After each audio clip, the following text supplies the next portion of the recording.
तर आता उपवासाची भाजणी विकत आणण्यापेक्षा तुम्हीही घरीच ट्राय करून बघा. तर काय काय घेतलंय सांगते. 1 किलो वरी आहे, 1 किलो साबुदाणा आहे, पाव किलो राजगिरा आहे आणि पाव वाटी जिरे आहेत. तर आता आपल्याला स्टेप बाय स्टेप या सगळ्या गोष्टी भाजून घ्यायच्या. तर इथे सगळ्यात आधी आपण वरी भाजायला घ्यायची. वरी पूर्ण अशी थोडीशी लाल होईपर्यंत भाजून घ्यायची.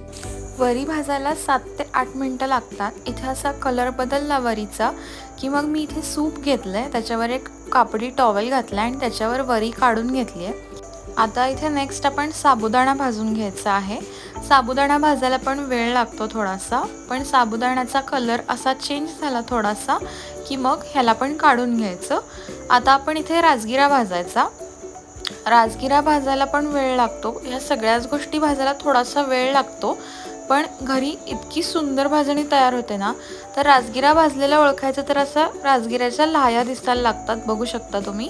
तशा लाह्या दिसायला लागल्या की राजगिरा काढून घ्यायचा आणि मग शेवटी जिरे घालायचे, ते भाजून घ्यायचे. जिऱ्याचा वास थोडासा यायला लागला की जिरे पण काढून घ्यायचे.